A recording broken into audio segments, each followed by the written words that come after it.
አይ መጽሐፍ ቅዱስ የማን ቃል ነው ማለት ሙሉ የእግዚአብሔር ቃል ነው ወይ ብለን ስናጠና ብዙ ጊዜ እንዳልሆነ መጽሐፉ ራሱ ይነግረናል። ምራፉ መጽሐፉ ታሪክ ብሉይ ኪዳን በጣም ብዙ ነገር ነው ያለው አይደል እንዴ? ምክንያቱም ታሪክ አለበት ብዙ ብዙ ነገር ብዙ የሰዎች ንግግር በብዛት ነው ያለበት። ይሄ ሁሉ ቃላት ይሄ ሁሉ ነገር ግን የእግዚአብሔር ቃል ነው ወይ የሚለው ነገር ሌላ በጣም ከባድ ነገር ነው። እኔ እንደውም በጣም ሰሞኑን እየገረመኝ የነበረ ጥቅስ ነው። ለምንድን ነው እንደዚህ የተባሉ? በጣም ብዙ ነገር አለ ብሉይ ኪዳን ላይ በጣም ብዙ ታሪኮች አሉ፣ የተለያዩ ነገሮች አሉ፣ ብዙ ነገሮችን ይዳስሳል። ገባ? ስለዚህ አሁን የእግዚአብሔር ቃል ነው ወይ? እነዚህ ነገሮች ሁሉ የተናገረው እግዚአብሔር ነው ወይ? እግዚአብሔር አዝዶስ ነው ወይ እነዚህ ነገሮች የተናገረው ብዬ ስጠይቅ ነበር። ትልቅ መምህር ምን እንደመለሰልኝ ታውቃለህ? ይሄን ነገር እግዚአብሔር በዛ ውስጥ ሆኖ ስራውን እየሰራ ነው፣ ግን ሰዎቹ ናቸው ያደረጉት ያሉት የሰዎቹ ታሪክ የሰዎቹ ሂስትሪ በቃ ብዙ ነገራቸው እየተጻፈ በዛ ውስጥ ግን እግዚአብሔር ስራ ይሰራል። እንደዚህ አይነት መልስ ነው የመለሱልኝ። ግን አይደለም ለኔ የሆነ ታሪክ ነገር ነው እየመሰለኝ ያለው። አሁን ሁሴ ያለች ደግሞ እንዳትናደጅብኝ፣ እኔ ካየሁት አንጻር ነው በጣም ከተረዳሁት። ሉቃስ ላይ እንደውም አዲስ ኪዳን ላይ ይሻላል። ብሉይ ኪዳንን ያጠና በደንብ እያጠናፉት ከሆነ በጣም ብዙ ነገር ነው ያለው። በጣም እጅግ በጣም ብዙ ነገር። ስለዚህ የሰዎች ንግግር በጣም አለበት። ስለዚህ ይሄን ደግሞ በራሳችሁም ታምናላችሁ። እግዚአብሔር ነው ወይ ያዘዘው ይሄን ነገር ብላን ግን ስንጠይቅ በጣም ከባድ መልስ ነው የሚመለስልን ማለት ነው። ጨርሻለሁ። ከመጣሽ ሜሮንዬ ቀጥይ። እኔ ጥያቄውን የጠየቅኳት በነገራችን ላይ ስትመለስ ትጨርሰዋለች። ግን ችግሩ ምንድነው? ከሃይማኖት አስተማሪዎች ሀሳብ እንኳን አትገናኝም። ችግሩ ሜሮን ማለት ነው በራሷ መንገድ በራሷ ዓለም ውስጥ ነው እየተሽከረከረች ያለችው። ገብቶሻል? ጉግል እየተደረገ ቻትጂፒቲ እንትን እየተደረገ ከሆነ ሃይማኖት የሚሰበከው በጣም ከባድ ነው። ገብቶሻል? ውጥር ያለ እምነት ውስጥ ቁጭ ብለህ ከሆነ ሰዎች ጋር የምትከራከሩ ከባድ ውድቀት ነው። ማንንም ሰው ቁጭ ብለህ ብትጠይቀው አይ የሰው ሀሳብ አለበት ይላል። ማንንም ሰው ነው የሚለው። ማንንም ሰው ደፍሮ እንደውም በጣም ደፋር ነች። መጽሐፍ ቅዱስ በሙሉ የእግዚአብሔር ቃል ነው የሚል ሰው የለም። አስተማሪ ሆኖ ማለት ነው። የሰው ሀሳብ አለበት እንጂ ይላል። የሰው ንግግር አለበት እንጂ ይላል ማንንም ሰው። ከባዱ ችግር ግን ምንድነው? ይሄ የሆነ የእምነት እንትን የለም። ስሜት ውስጥ ውጥር ብሎ ከሆነ ሰው የሚያወራው በጣም ከባድ ነው። ለመግባባትም ከባድ ነው። ለራሱ ሃይማኖትም በጣም ከባድ ነው። ምክንያቱም ብዙ ጎል ስለሚያስቆጥር ማለት ነውና ትምጣና ታስረዳን። ሜሮን አለሽ መተሻል አለው እየሰማችሁ ነው። እሺ አንድ ጊዜ እያወጣው ነበረ ምን አለ መሰለ። እሺ ሁለተኛ እኔ አይደለሁም ባይዘወይ ለምን ሰው የእሷን ሀሳብ እንደሚለኝ አላውቅም። አንደኛ ነገር ቃሎቹን ማውጣት አለብኝ ማየት አለብኝ። ስለዚህ you give me time አይደለ? እሺ ላንብበው። የእግዚአብሔር ሰው ፍጹምና ለበጎ ስራ ሁሉ የተዘጋጀ ይሆን ዘንድ የእግዚአብሔር መንፈስ ያለበት መጽሐፍ ሁሉ ለትምህርትና ለተግሣጽ ልብንም ለማቅናት ለጽድቅም ላለው ምክር ደግሞ ይጠቅማል ይላል። እሺ ቃሉ ማለት ነው። ስለዚህ የትኛው መጽሐፍ ነው? ይሄ ወርድ ባይ ወርድ የወጣ ስፖከን ኦፍ ጋድ የሚለው አይነት ሴንስ አይደለም። ስለ የትኛው መጽሐፍ ነው እያወራሽ ያለሽው? አነበብኩልህ እኮ ግራ ገባኝ። አነበብሽው እኮ ስለ የትኛው መጽሐፍ ነው እያወራሽ ያለሽው? መጨናነቅ ያለብሽም ያለበት አልኩህ እኮ የትኛው መጽሐፍ ነው የእግዚአብሔር መንፈስ ያለበት? የትኛው መጽሐፍ ነው የእግዚአብሔር መንፈስ ያለበት? ኦኬ ጋድ ራሱ እሺ ጊዜ እየሰጠ እሱን እኮ ነው ከአንድ ወደ አንዱ አትዝለይ ስትል፣ ሌላው ደግሞ የእግዚአብሔር ትንፋሽ ያለበት አዳመጥኩሽ እንጂ እኮ ይናገራል። ስለዚህ እሱን ደግሞ እመጣልሃለሁ። አዳመጥኩሽ እንጂ እኮ ሌላ ጥያቄ አለ ጠይቅሻለሁ። ግን ሉቃስ 1:1 ላይ አንብበሽ አስረድኝ ብዬ ነበር ያልኩሽ። እኔ የእግዚአብሔር መንፈስ ያለበት የእግዚአብሔር እጅ ያለበት የእግዚአብሔር ኃይል ያለበት መጽሐፍ እሱ ተይው፣ የትኛው መጽሐፍ እንደሆነ እኔ አላውቅም። የትኛው መጽሐፍ ነው? ብዙ መጽሐፍት ነበሩ። ስለ የትኛው መጽሐፍ ነው እየተወራ ያለው? ምናልባት ግልጽ ካደረግሽው ልሰማ እችላለሁ። ሉቃስ 1:1 ላይ እንዳለ ግን ያለውን ሐሳቡን አስረጅኝ ነው። አንብቢውና ምን እያልን እንዳለ ሉቃስ እንትን በይ አብራሪው።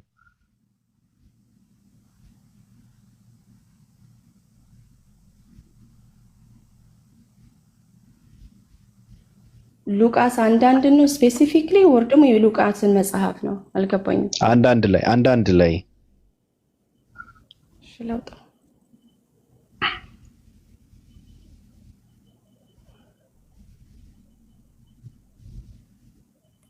ግን መረዳት መቻል አለብህ። ላይክ እግዚአብሔር ኢንስፓየር አደረገው ሲባል ወርድ ባይ ወርድ አሁንም ማሂ ስትል ሰምቻታለሁ። ወርድ ባይ ወርድ ሰዎችም ሀሳባቸው አለበት አለች እና እሱን የመረዳት እና ወርድ ባይ ወርድ አይደለም። እንዴት ወርድ ባይ ወርድ ይሆናል? እንዳለችው እኮ ነው ብሉይ ኪዳን ላይ እኮ የተጻፈው። ስለዚህ አለ ማለት ነው። የሰው ልጆችን ሀሳብ የሰው ልጆችን ንግግር አለ ማለት ነው።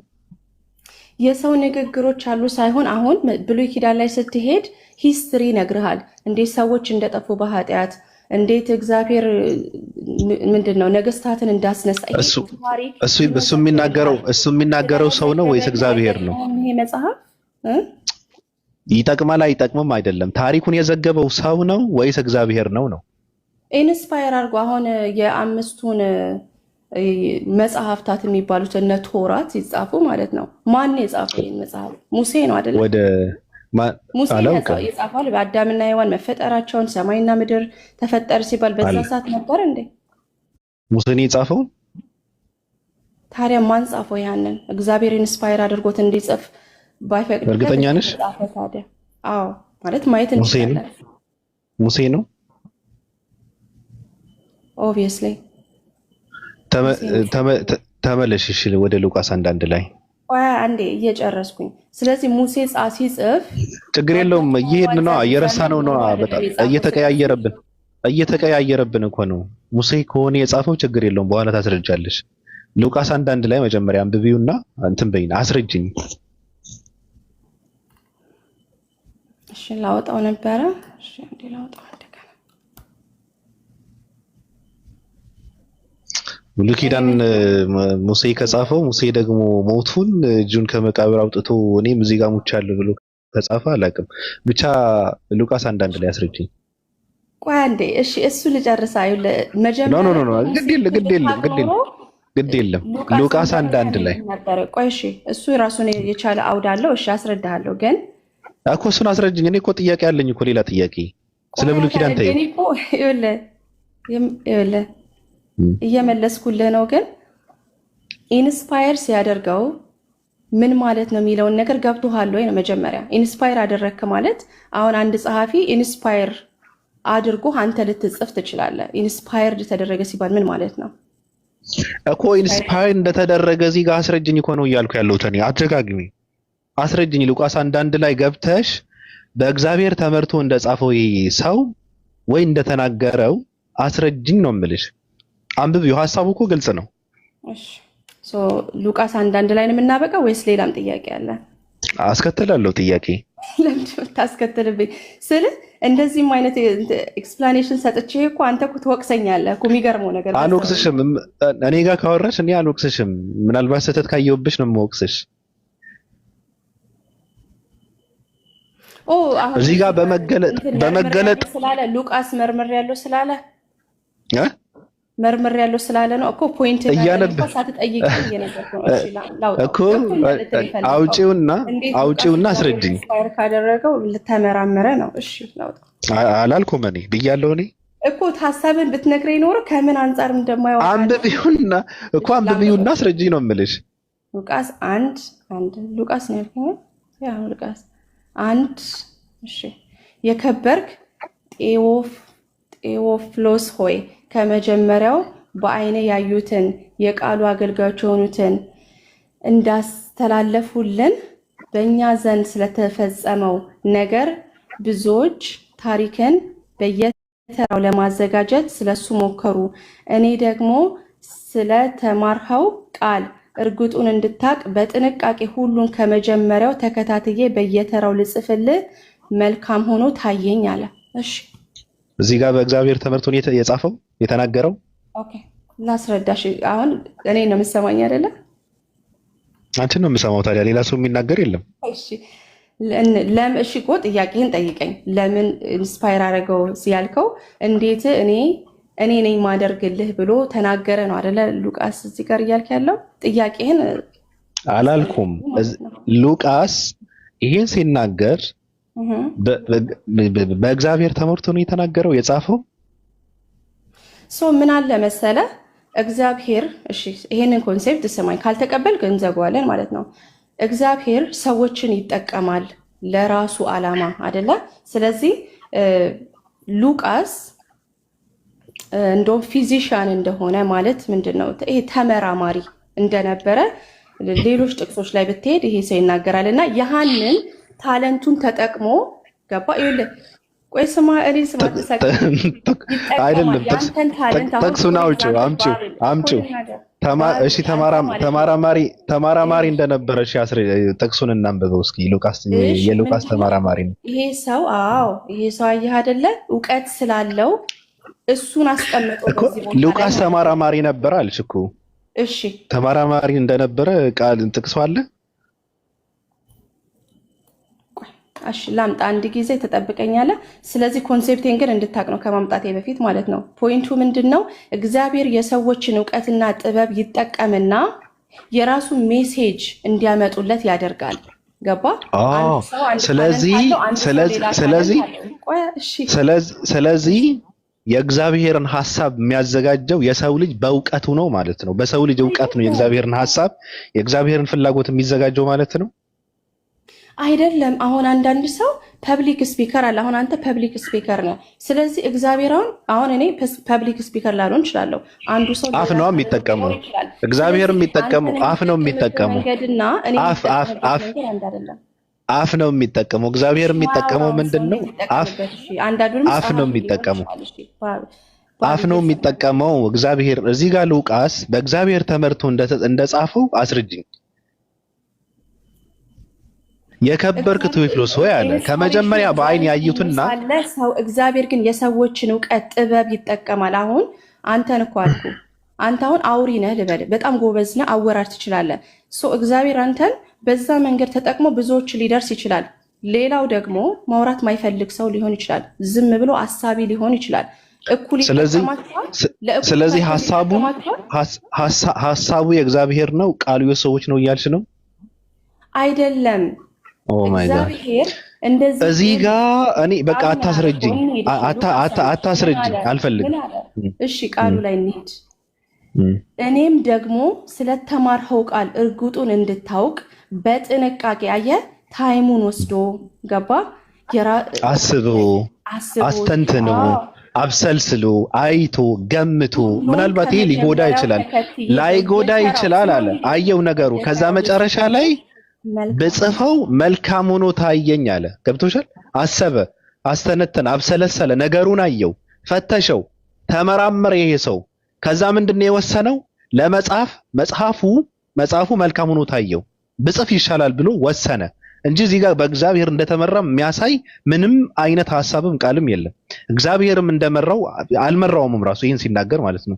የራሱ ሐሳብ ነው፣ የራሱ ምርምር ነው፣ የራሱ ፍላጎት ነው፣ ራሱ የመረመረው ነው። በጣም ይከብዳል። እንደሱ ካል አይከብድም ያለ ትምህርት ማለት ነው። ከክርስቶስ ነው የመጣው ይላል። ራሱ ክርስቶስ ነው ይሄን ቃል የሰጠኝ ይላል። እሺ ምን ማለቱ ነው? ቃል ከትናንት ወዲያ ስናወራ ምን ነበረ ያለው መጽሐፍ ቅዱስ? የቱ ጋር ነው አውጥተሽ የነበረው?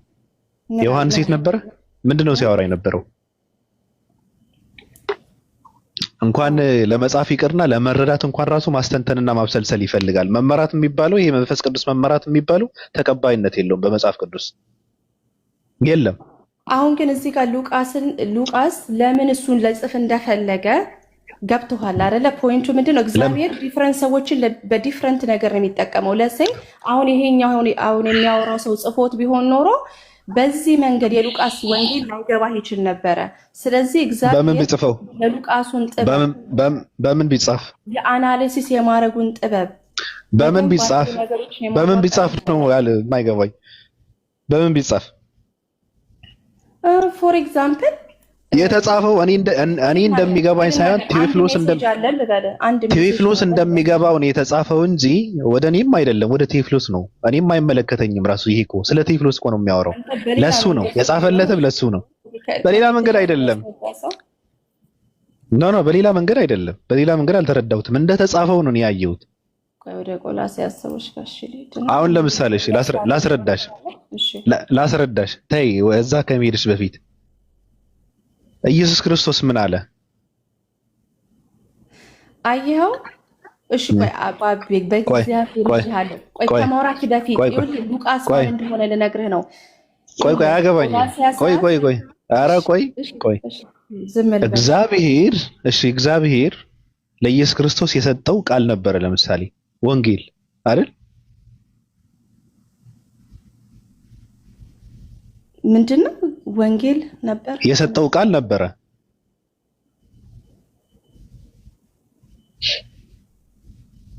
ምን አይነት ቃል የሚሰጥ ቃል ነው ወይስ ደግሞ የእግዚአብሔር ሐሳብ? ሰጠኸኝ እያለ የሚያወራው ነው። ሰጠኸኝ እያለ የሚያወራው ያው የመዳን መንገድን ሁሉንም እግዚአብሔርን የማስታረቁን ሁሉን ነገር ያ ሜሴጁን ማለት ነው። እሺ በሜሴጅ ልውሰደው እኮ የሰጠኸኝን ቃል ሰጥቻቸዋለሁ እነርሱም ተቀበሉት ይላል አይደል ኢየሱስ ክርስቶስ? ልክ ነህ። ቃሉ የት አለ? ቃሉ የት አለ ማለት የት አለ ቃሉ? አልገባኝም ጥያቄ። ይሄ እኮ ቃሉ የት አለ እኮ እንዲህ በላቸው ብሎ ተናገረው። ለይተሽ አስረጅኝ እንዴ። እግዚአብሔር እኮ ሁለት አይደለም፣ እግዚአብሔር እኮ አንድ ነው አይደል እንዴ? እኔ እንዴት አብ ይጽፋል? ሁለት 16ም አላልኩም፣ ግን እግዚአብሔር አምላክ አንደኛ ነገር ልዩነቱንም ራሱ ባለፈው ጠይቄሽ ነበረ። ገብቶሻል? ኢየሱስ ክርስቶስ ራሱ ቃል ከሆነ ለእርሱ የተሰጠው ደግሞ ለኢየሱስ የተሰጠው ቃል ካለ እግዚአብሔር አምላክ ደግሞ ካፌ የሚወጣ ቃል ብሎ የሚናገር ከሆነ ቃሌ እያለ ደግሞ በከንቱ አይመለስም እያለ የሚናገረው የእግዚአብሔር 4 ቃላቶች ልዩነታቸው ምንድነው ብዬ ጠይቄሽ ነበረ። እኔ አላቅም፣ ምናልባት እንትን ካስታወስሽ ማለት ነው። እሱን ተይውና ለክርስቶስ ለኢየሱስ ክርስቶስ የተሰጠውን ቃል የት አለ? አሁን እንግዲህ አያረል እንዴት ሽፍት እንዳረግን እንዴት የሰው ልጅ አይምሮ እንደዚህ በፋስት መስራት አይችልም። ግን አንድ ቦታ ተመሳሳይ ነው። ስለ እግዚአብሔር ቃል እኮ ነው እያወራን ያለው አይደለም። አያገባኝም። እኔ ለምን እንጨት ፈላጭ አይሆንም? ምን አገባኝ? ይሁና ታዲያ እዚህ ጋር እኮ ቂጥ ሰው ጋር እኮ አይደለም ያገኘው ሲናገር እንጂ ይቀመማ ንግግር ነው የቀመመው እኮ እዚህ ጋር። ታዲያ መድኃኒት አይደለም። እሱን ተይው ውጪ ከዛ ለማምለጥ እንትን አትበያ። መግባባት ካለብን እኮ በትህትና ካወራን ነው። መድኃኒት ቀማሚ ነበር ትኛለሽ እንዴ? ንግግር እየቀመመ ምን አገባኝ እኔ ስለብ። አሁን እኔ የምፈልገው ምንድነው ቃል ምንድነው? የሰጠኸኝን ቃል ሰጥቻቸዋለሁ አለ እነርሱም ተቀበሉት አለ አይደል? ኢየሱስ ክርስቶስ አስተላልፎ የሰጠውን ቃል የት አለ? እኔ የምፈልገው የት አለ? የእግዚአብሔር ቃል የሚባለው ቃሉ የት አለ?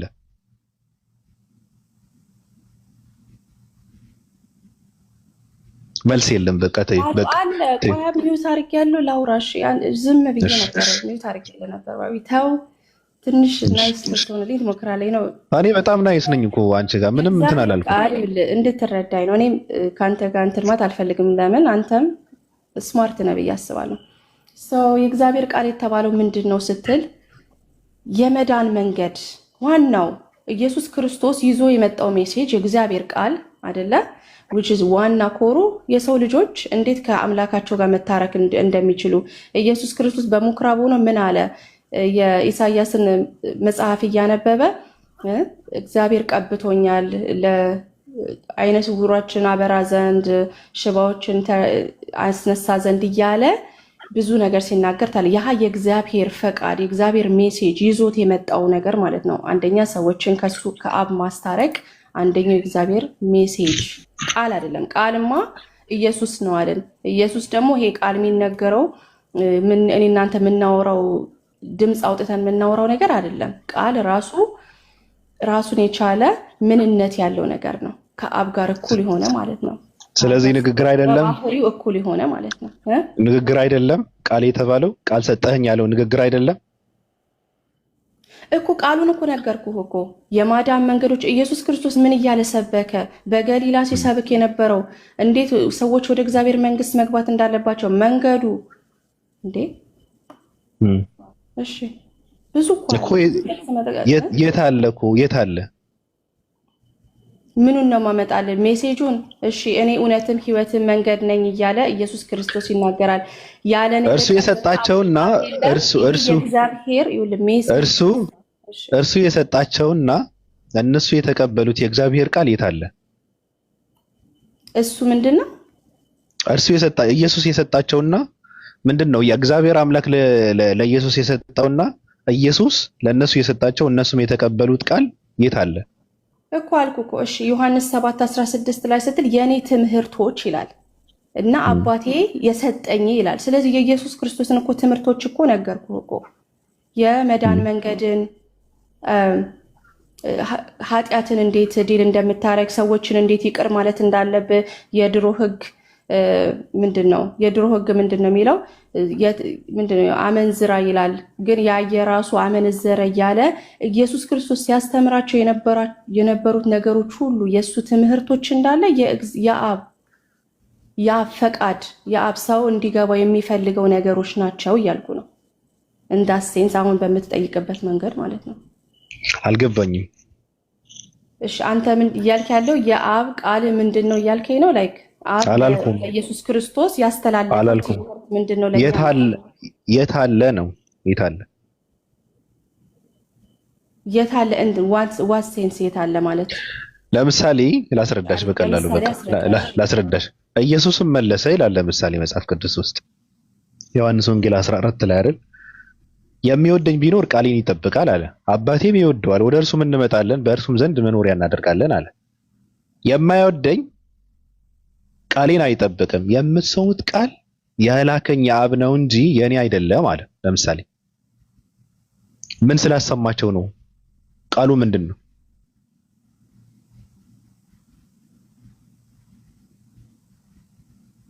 ቃሉ እኮ አልኩህ እኮ የአብ እሺ የአልኩ የመዳን መንገድ አንደኛ ነገር ዮሐንስ 3:16 ምን አለ? ይሄ እንግዲህ የአብ ቃል ማለት ነው። እሱ ከአብ ያመጣው ምንድን ነው? እግዚአብሔር ዓለምን እንደወደደ አንደኛ ልጁንም እንደሰጠ ይሄ የአብ ቃል ለኢየሱስ ክርስቶስ የተሰጠ ኢየሱስ ክርስቶስ ማስረጃ ያልሆነ እሺ ማስረጃ አንተ እየተናገርሽ ያለሽው ስለ ድርጊት ነው፣ ስለ ፍጻሜ ነው። ገብቶሻል? ስለ መሰቀል ምን አገናኘው? እዚህ ጋር ኢየሱስ እየተናገረ ያለው ስለ ንግግር ነው፣ ቃል ነው እያለ ያለው። እኔ ጥያቄ ለኢየሱስ ክርስቶስ ሂድና ስጣቸው የተባለ የእግዚአብሔር ቃል የሆነ የተሰጠው ቃል የት አለ ነው። ገብቶሻል? ኢየሱስ ራሱም የምትሰሙት ቃል የላከኝ የአብ እንጂ የኔ አይደለም ብሎ ያለው ምንድነው? ቃሉ የት አለ ነው።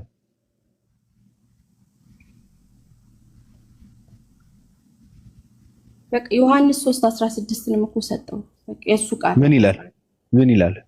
እናውጣው። እሺ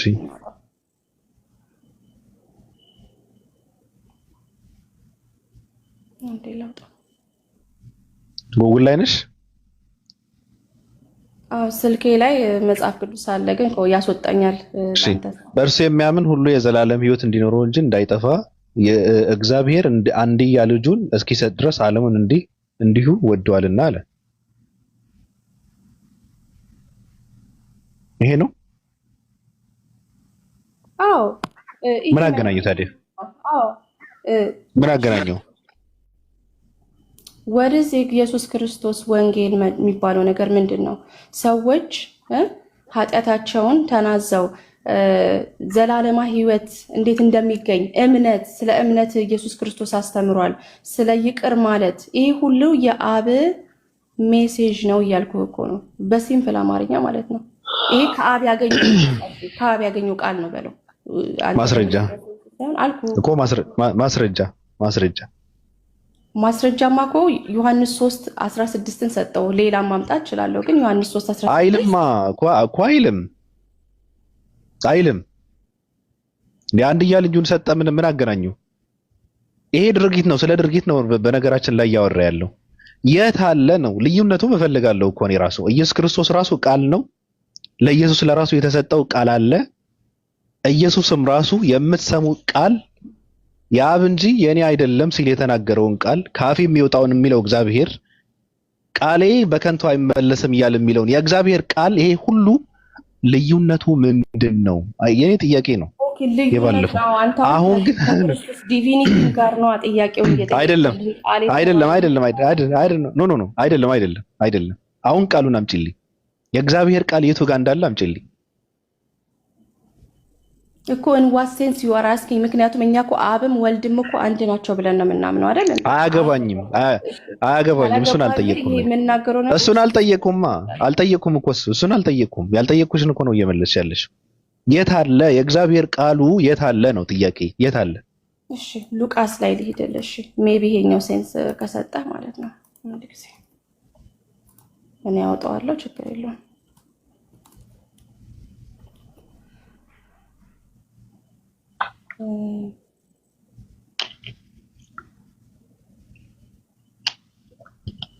በቃ ትድከምሽ፣ ችግር የለውም። እሺ ይሄው መልከም የለብሽ ይላል። አራል ደግሞ ይሄው እንዲህም አላቸው፣ ክርስቶስ መከራ ይቀበላል፣ በሶስተኛውም ቀን ከሙታን ይነሳል፣ በስሙ ንስሐ የኃጢአት ስርየት ከኢየሩሳሌም ጀምሮ በአሕዛብ ሁሉ ይሰበካል ተብሎ እንዲሁ ተጽፏል። እናንተም ለዚህ የት ነው የተጻፈው? ምስክሮች ናቸው። የት ነው የተጻፈው?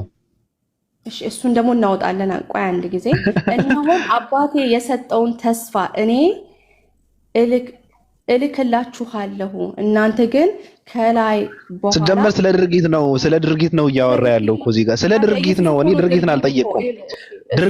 ድርጊት እኮ አላልኩም እኮ እኔ ድርጊት እኮ አልጠየቅኩሽም። ራሱ የቱ ጋር እንደተጻፈ ገብቶሻል? መጀመሪያም ባለፈው ሲጠይቅሽ የነበረ ነገር ነው አሁን ያመጣሽው። ባለፈው ያጣሽውን መልስ አሁን አምጥተሽ ስለተጻፈ እኔ ጥያቄ ለኢየሱስ ክርስቶስ የተሰጠው ቃል የት አለ ነው። ራሱ ሰጠኝ ብሎ የተናገረው የሰጠኝን ቃል ሰጥቻቸዋለሁ እነርሱም ተቀበሉት አለ። አሳልፎ የሰጠውን መንገድን ዮሐንስ 3:16 ሰጠው። አሁንም ያልኩትን ሰጠው። ብዙ አይልም አንድያ ልጁን ሰጠ እያለ ነው እየተናገረ ያለው። እዛ ጋር ተናጋሪው በነገርሽ ላይ እዛ ጋር ተናጋሪው ዮሐንስ እንጂ እንትን አይደለም። ራሱ እኮ እየተናገረ ያለው ኢየሱስ አይደለም፣ እግዚአብሔርም አይደለም እየተናገረ ያለው። ገብቶሻል? ምንድነው ዮሐንስ 3:16 ላይ አይደለም እኮ እኔ እየጠየቅኩ ያለሁት የሰጠኸኝን ቃል ሰጥቻቸዋለሁ እነርሱም ተቀበሉት ብሎ ያለው ቃል የት አለ ነው። የተቀበሉት እነማን ናቸው? እሱን ራሱ እኮ መቀበል እኮ የአብን ቃል ተቀበልክ እኮ ማለት ነው እያለን እኮ ነው። ማንን በዚህ መልክ መረዳት አለብህ። ማንን እንዴ? ምንድን ነው አንቺ ደስ እንዳለሽ ልረዳው? እንደኔ ደስ እንዳለኝ አይደለም። እሺ ደግሞ ዮሐንስ ላይ ደግሞ እንደ የእግዚአብሔርን ኮማንዶች ኢየሱስ ክርስቶስ ያስተማራቸውን ነገር እኮ አንድ በአንድ እኮ ወንጌሉን ማንበብ ነው። ይሄን ሁላ ብናወጣ ጊዜ እንፈጃለን። የት አለ አለ ቃሉ አለ ቃሉ ታመጫዋለሽ። እርስ በርሳችሁ ትዋደዱ ዘንድ እንደወደድኳችሁ እናንተ ደግሞ እርስ በርሳችሁ ትዋደዱ ዘንድ እቺ ትእዛዝ እሰጣችኋለሁ አለ። ይሲ ከአብ የማን ትእዛዝ? አሁን አለን አይደል? እኔ ከአብ የምሰማውን እኮ የማን ትእዛዝ እኮ የማን ትእዛዝ እኮ ትእዛዟ ምንድን ነች? ትእዛዟ ምንድን ነች? እርስ በርሳችሁ ትዋደዱ ዘንድ ይሄም ትእዛዝ ነው። ብዙ ቦታ አይደለም እርስ በርሳችሁ ትዋደዱ ዘንድ እችን ትእዛዝ ሰጣችኋለሁ አለ። ምንድን ነው ትእዛዟ? እንዲዋደዱ የሚሰጣቸው ትእዛዝ ሰጣቸው እኮ ይሄው እንዲዋደዱ እኮ ይዋደዱ ዘንድ የሰጣቸው ትእዛዝ ምንድን ነው? አዘዛቸው እንዴ ይዋደዱ ዘንድ ትእዛዝ ሰጣቸው። ምንድን ነች እሷ? ትእዛዙማ ተዋደዱ የሚለው ትእዛዝ ነው። እንዲዋደዱ ዘንድ ነው አይደለም። እንዲዋደዱ ዘንድ የሰጠው ትእዛዝ አለ። ምን ትላለች ትእዛዟ?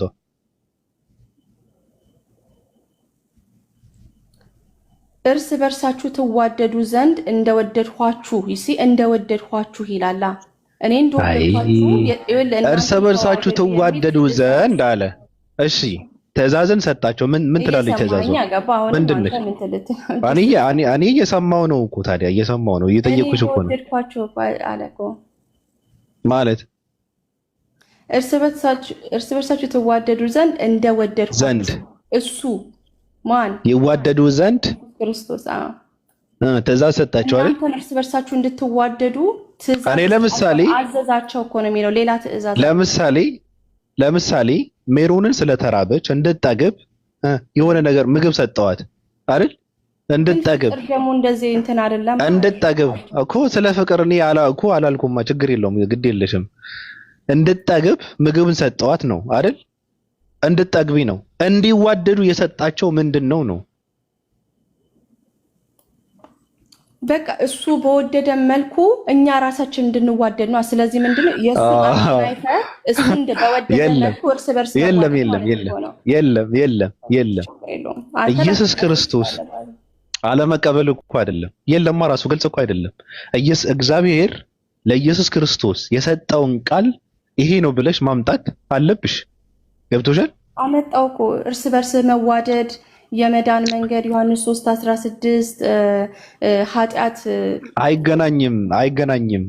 እያመጣሽ ያለሽው የነ ዮሐንስ ንግግር ነው፣ የሌሎች ንግግር ነው እያመጣሽ ያለሽው። ብላችሁ ጸልዩ እንዴ አጸላላይ ያሳይቷቸዋል። ይሄ ሁሉ የአብ እሺ አውሩ። እኔ ትንሽ ሚት ላድርግ፣ እናንተ አውሩ። ትንሽ 1-5 ደቂቃ አውሩ። ኑር አዲስ አውሩ።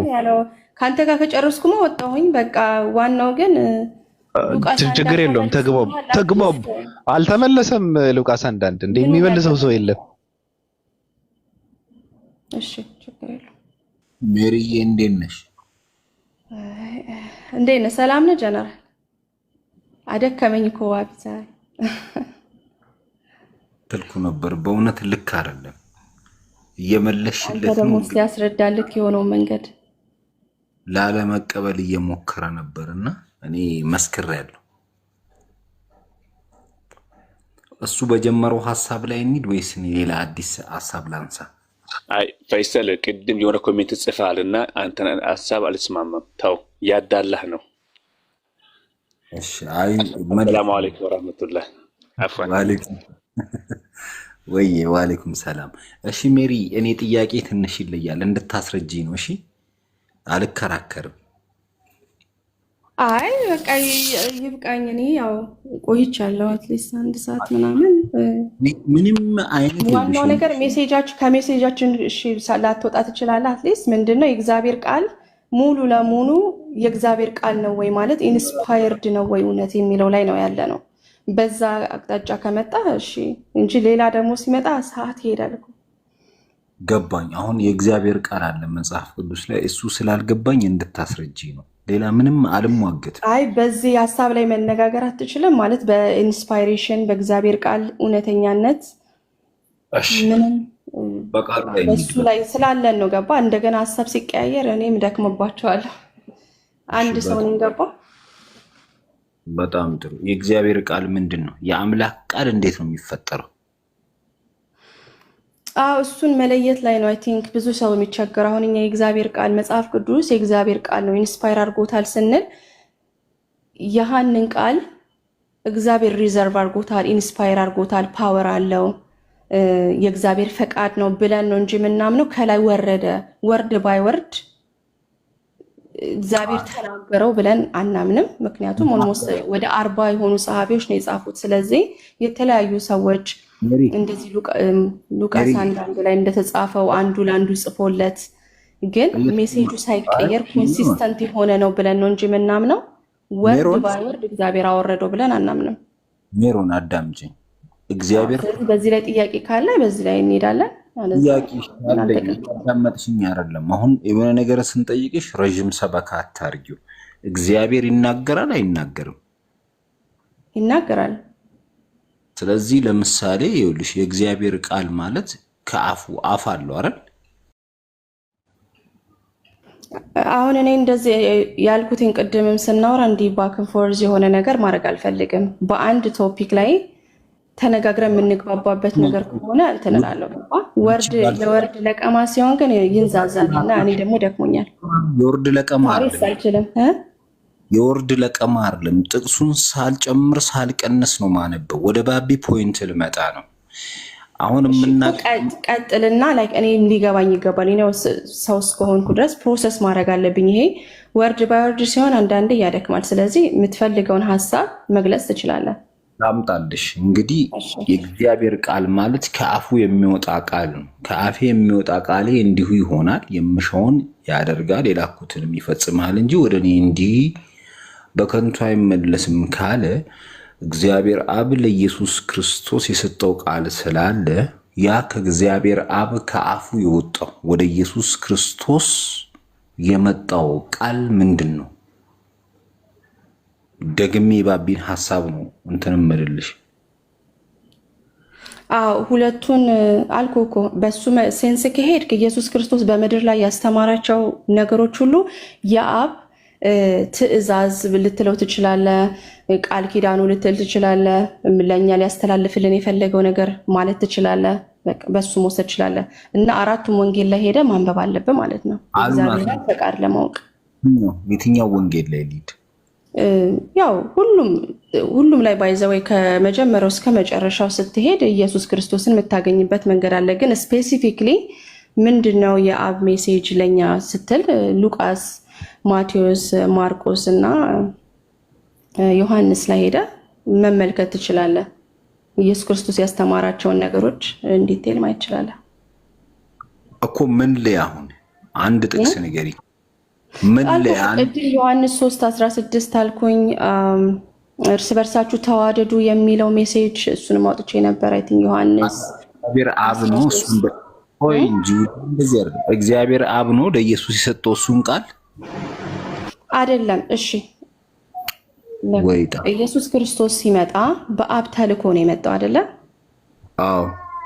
የመጣውም ደግሞ ለሰው ልጆች የሰው ልጆችን ኃጢአት ሊሸከምና በመስቀል ሊሞት እንደገና ሊነሳ ከዛ የኛንን ኃጢአት እንዳልከው ምንድነው እሱ ጻድቅ ሆኖ ሳለ ለኛ ምንድነው እንደሱ ምንድነው ተረገመ የሚለውን ነገር ይዘ ማለት ነው። ስለዚህ ይሄንን ሊሆን ነው የመጣው። ይሄ ነው ሜሴጃችን። በእኛ በክርስትና ሜሴጅ ነው መረዳት ያለብህ። በአንተ በምትፈልገው መንገድ አይደለም። ሜሴጅ ችግር የለውም። እኔ እኮ ይኸውልሽ ምንም ልከራከርሽ አይደለም። አዎ። ስለዚህ ኢየሱስ ክርስቶስ ቃል ነው ሲባል ቆይ ቃል ነው ሲባል እንዴ እኔ ጋር ማረፍ የለም።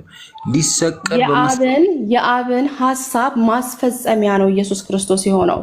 ፈጸመ መጥቶ የአብ ፈቃድ ምን ነበረ? ሰዎችን ማዳን አይደለ? ሰዎችን ከኃጢአት እኮ ቆይ የመጣው ተሰቅሎ ማዳን ነው። ስለዚህ ኢየሱስ ክርስቶስ ይሄ መንገድ ሆነ ማለት ነው። ይሄንን ለማምጣት ኧረ እባክሽ ተይ፣ እንደሱ አይደለም የመጣው። በመስቀል ላይ ሊሰቀል ነው አይደል? ተሰቅሎ ሊያድንሽ ነው አይደል? አዎ። ግን ፈቃዱ የማኑ የአባቱ ነው አይደለ? የአብ ይህን ቃል ማን የሰጠሽ ላንቺ? አሁን ኢየሱስ ክርስቶስን የመጣሁት በመስቀል ላይ ተሰቅዬ ልሞት ነው ብሏል። ያ የሰው ልጅ በመስቀል ላይ ይውላል እያለ ስለ ራሱ እንኳን የተናገረበት ቦታ አለ። በሶስተኛውም ቀን ይነሳል እያለ ኢየሱስ ክርስቶስ ስለ ራሱ ሞት የተናገረበት አንድ አዳምጪኝ። ኢየሱስ ክርስቶስ እኔ ስለ ኃጢአታችሁ ልሰቀል መጣሁ ብሏል ወይ? ላምጣልህ? አዎ። ወርድ ባይ ወርድ። እሺ አንዴ ጠብቅ። ክርስትና እንቀበላለሁ። አሁን 563 ሰው አለ።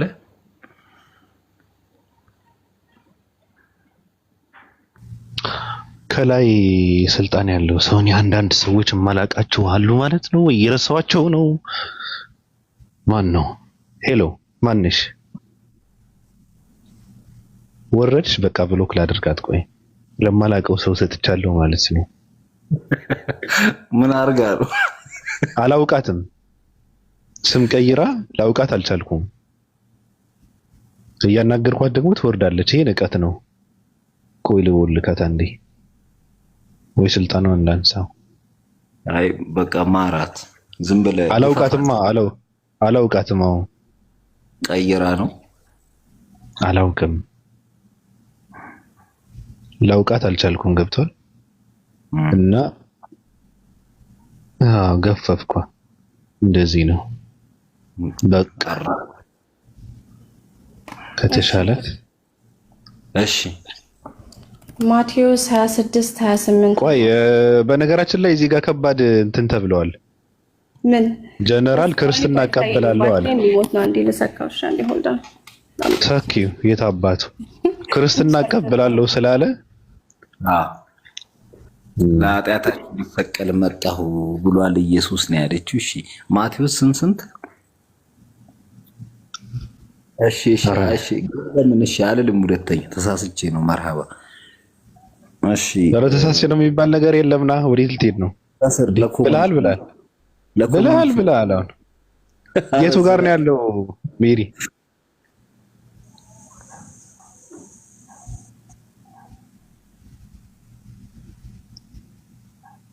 እሺ ይቅርታ ቻርጀር ላመጣ ነው። ማቴዎስ 26:28ን ማንጃ እነሱ እንግዲህ ጀስ አንተ ፍረድ ወርድ ባይ ወርድ ልሰቀል መጣው ይላል። እሺ አመጣለሁ ግን ማለት ጀስት ሾው ዩ ክርስቶስ ለምን እንደመጣ ራሱ ሲናገር ያለበትን ነው።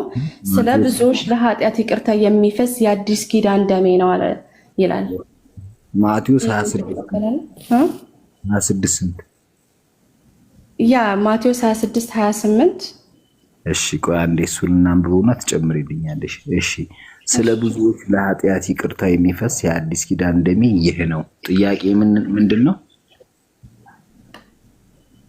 ደሙ የሚፈሰው ምንድን ነው? ስለዚህ ታሪኩን ማንበብ አለብህ። የኢየሱስ ክርስቶስ ደም እንዴት እንደፈሰሰ ደግሞ ማየት አለብህ።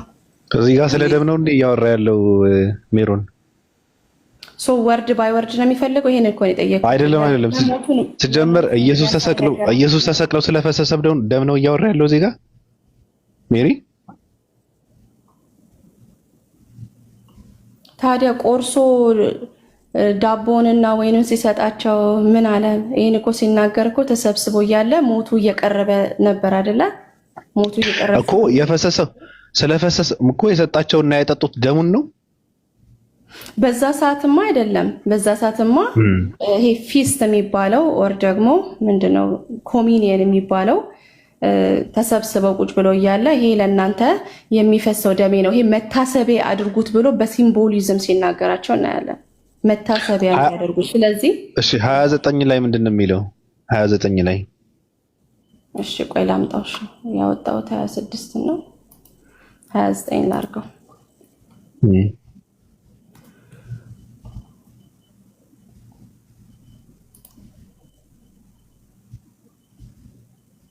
ከባድ እንትን ነው በነገራችን ላይ 29 ስለ ወይን ስለሚያወራ ስለ ዋይን ብቻ አይደለም። ነገር ግን እላችኋለሁ አለ በአባቴ መንግስት ከእናንተ ጋር ከዚህ ከወይን ፍሬ አዲሱን እስከምጠጣበት እስከዚያ ቀን ድረስ ከዛሬ ጀምሬ አልጠጣውም አለ። ሞቱን ማለት የት ነው የአባቱን መንግስት? ምን ማለት ነው? ተረታው የት ነው ያ? ኖ የአባቱ መንግስት የት ነው? ቀላል እኮ ነው። ራሱ ነው፣ ቃሉ ነው እኮ። እኔ ምንም እንትን አላደረኩትም። ነገር ግን እላቸዋለሁ አለ በአባቴ መንግስት ከእናንተ ጋር ነው። ከእናንተ ጋር ከዚህ ከወይን ፍሬ አዲሱን እስከምጠጣበት እስከዚያ ቀን ድረስ ከዛሬ ጀምሬ አልጠጣውም አለ። የት ነው እናንተ ጋር ዋይን ጠጣለሁ እያለ ያለው? ሐሳብ አንቀይር ባቢ። ለምን አንድ ነገር አለ ታይም አንቀይረውም። እሱን እንድመልሽ ብዬ ነው። እኔ እወጣለሁ። እኔ አቋርጣለሁ። እዚህ ጋር አንተ ጥሩ ነው፣ ጥሩ እየጠየቅክ ነው ዛሬ። ኦኬ ችግር የለውም። ግን እኔ አቋርጣለሁ። ትጨርሳላችሁ። ግን እዚህ ጋር ስለምንድን ነው እያወራ ያለው? የት ነው ዋይን የሚጠጡት እነርሱ ጋር? ሐሳቤ ወደ ሌላ እንዳይዛባብኝ አንድ ልጨርስ። እኔ እወጣለሁ። መልሻት እንጂ እኔ እወጣለሁ። አቋርጣለሁ። እሷን ብቻ መልሻት። መድረኩን ለቃለሁ እኔ። እሺ ላንብበው አንዴ። ሐሳቤ እንዴት እንደምታስቀይረኝ አይደለ? እሺ አላስቀይርሽም። ምክንያቱም ማስፋት ከፈለግሽ አላውቅም። ሰፊ ግን አይደለም። እሺ አንድ ጥያቄ እኮ ነው የጠየቁት። የአባቱ መንግስት የት ነው እኮ ነው ያልኩሽ እኔ። እሺ ትርጉሙን እናውጣ አይደለ? ምን ማለት ነው? ኮንቴክስት የሚባለውን ነገር ማለት ነው።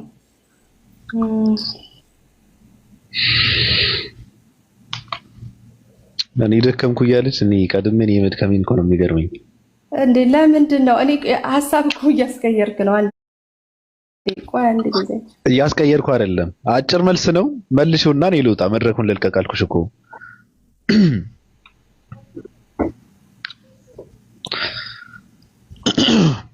በቃ ባጭሩ ምንድነው ኢየሱስ ክርስቶስ በመንግስተ ሰማያት ዋይንን እናንተ ጋር ጨልጣለሁ ነው እያለ ያለው። ደግሞ ቃሉ እንትን ይላሉ።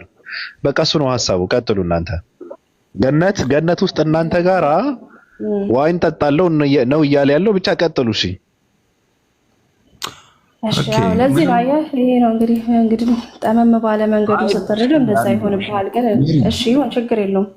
ለዛ ነው ሜሮን እዛ መሄድ ያልፈለኩት ሌላ ሀሳብ ውስጥ ስለሚከት። እሺ ባቢ አይከትሽም አመሰግናለሁ። ጀምር ከዚህም እኮ አትወጪም። የኔ አሁን ጥያቄ የሰጠውን ቃል በምን ትመለከተዋለህ? ሰው ሰጠውህ አይደለ? ኢየሱስ ክርስቶስ ለምን እንደመጣ ደሙን ሊያፈስ ለብዙዎች አንቺ ኃጢአት ደግሞ አገባኝም ውድ ይላል። ደሙ ሊፈስ እንደመጣ ይናገራል። ኧረ እባክሽ አዳምጪ። ስለ ደሙ አይመለከተኝም። ደም በመጽሐፍ ቅዱስ ላይ በብዙ አይነት መልኩ ይፈታል። የኔ ጥያቄ ደግሜ ልንገርሽ፣ ደም ምንድን ነው? እስኪ አንተ ልጠይቅህ ስለምታውቅ። እኔ ስለ ደሙ እኮ አይመለከተኝም። እኔ የምፈልገው አይመለከተኝም ማለታችሁ አንተ ብቻ ጠያቂ መሆን አትችልም። ዳያሎግ እያደረክ ነው። ስለዚህ ምንድን ነው ብለድ የምንለው ወይም ደም የምንለው ምንድን ነው? ለምንድን ነው ደም መፍሰስ ያስፈለገው? የጠየቅኩሽ ምንድን ነው? አንተ አትመልስም እንደ አንተ ሰውን ጠየቅ። አዳምጪኝ። ገገማ ተወያይ ነኝ እና የጠየቅኩሽ አውቃለሁ በደንብ ግን እስቲ ምንድን ነው እስቲ ብለህ አትሊስት ደም ምን እንደሆነ ካስረዳኸኝ እንደው በእውነት በጣም አደንቅሃለሁ። ይኸውልሽ አዳምጪኝ። ጥያቄ እንድገሚልኝ አንዴ ሜሪ። ስለ እናንተ ልሰቀል ልሞት ነው የመጣሁበት ያለውን ቦታ ያሳይኝ ያልከኝ አላልኩም። ምንድን ነው ያልኩት ታዲያ? ስለ ኃጢአትህ ልሰቀል መጣሁ እኮ ይሄው ታዲያ ስለ ኃጢአትህ እኮ አለው። ደም የሚፈሰው ስለ ኃጢአት ነው አለ እኮ። እኔ እያልኩሽን ነገር አዳምጪ። ስለ ኃጢአትህ ልሰቀል መጣሁ ብሏል አይደል? ስለዚህ አንተ ወርድ ነው የምትፈልገው። ይሄ እኮ ነው ችግሩ። አዎ ካልሆነ ደግሞ ጥያቄውን ልቀንስ። ስለዚህ ስለ እናንተ የሚፈስ ደሜ ነው ካለ በኋላ ኢየሱስ ክርስቶስ ወደ መስቀል አልሄደም። ስለዚህ በመጽሐፍ ቅዱስ ነው እየጠየቅ ያለው ባይዘወይ። ስለዚህ ይህን ካለ በኋላ ኢየሱስ ክርስቶስ ምንድን ነው ማቴዎስ ዝቅ ብለህ 28 ላይ ስትሄድ ወር እንዳል ስትጨርሰው ቻፕተሩን ኢየሱስ ክርስቶስ ምንድን ነው የሆነው? እኔ የመጣሁት ልሰቀል ነው፣ ስለ ኃጢአታችሁ ልሰቀል ነው የመጣሁት ብሏል ወይ ነው ጥያቄ።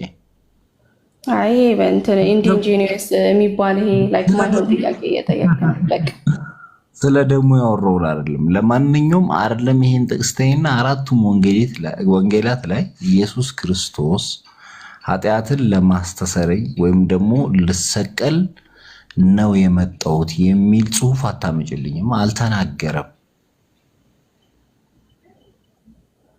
እንግዲህ ደሙ እንደሚፈስ ተናግሯል እዚህ ጋር። ይህንን ካልተቀበልክ እንግዲህ ምንም ማድረግ አልችልም። እኛ የተቀበልነው ግን ስለምናምንበት ድነንበታል።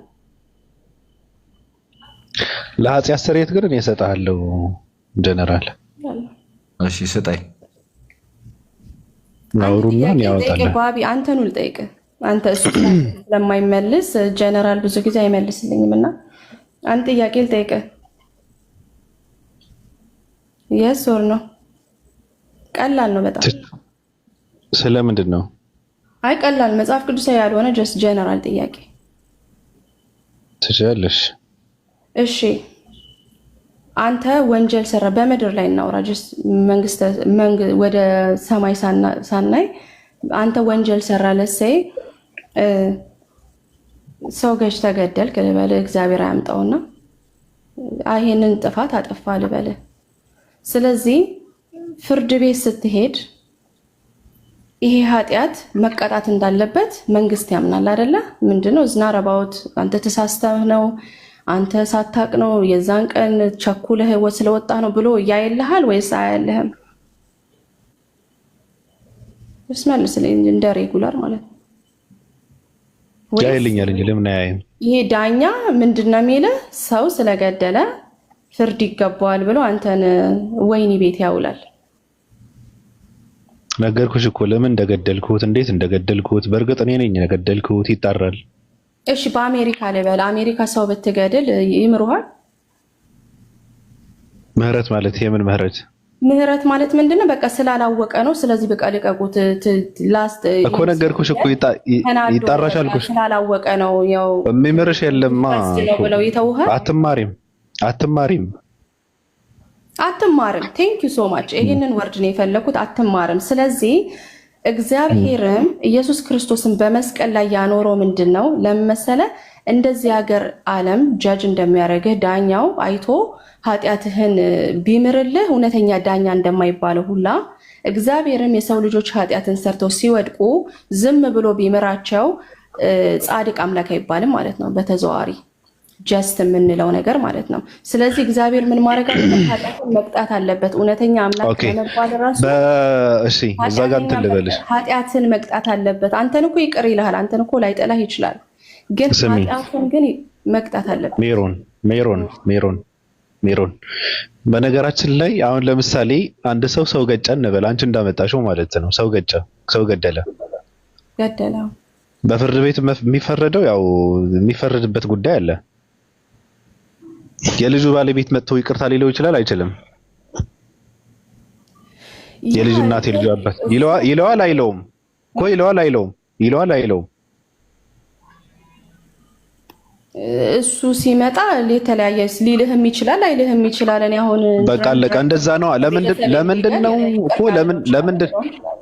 ለምንድን ነው ኃጢአት ሰሪዎችና ለምንድን ነው እኛና እግዚአብሔር በዳይ ተበዳይና ዳኛ ያደረግሽን ነው? አይሆንማ። በፍጹም የሚገናኝ ነገር አይደለም። ገብቶሻል?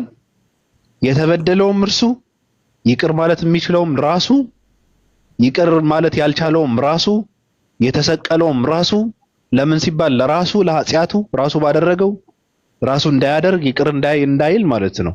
ስለዚህ በፍጹም የሚገናኝ ነገር አይደለም። ሶስተኛ አካል አይደለም እግዚአብሔር። ገብቶሻል? ሶስተኛ አካል እኮ አይደለም እግዚአብሔር ተባለ። እሺ ተሰቀለ። ለምን? ለኛ ኃጢአት ስርየት ምን ስለሆነ? የሰው ልጅ ስላጠፋ። የትኛው ሰው አናውቀው? አዳም የሚባል ሰው ነው ያጠፋው እኮ። ምንድነው ያጠፋው? እግዚአብሔር አዞት ትእዛዝን ስላላከበረ። እሺ እግዚአብሔርስ ምን አደረገ? ይቅር አላለውም፣ ግን ወረደና ስጋ ለብሶ ተሰቀለ ነው አይደል? ያ ሰው ምን አደረገ? እግዚአብሔር ሰዎችን ለማዳን ሲል ይሄንን አሰበ። ሲያስብ ከምንድን ነው የሚያድን? ከምን ሊያድን ማለት ነው? ከምን ሊያድን? አሁን ካልኩ ጃጅ ከሚባለው ልክ አሁን ከምን አይገናኝም። ከምንድን ነው? ኖ አይገናኝም። ከምንድን ነው የሚያድነን?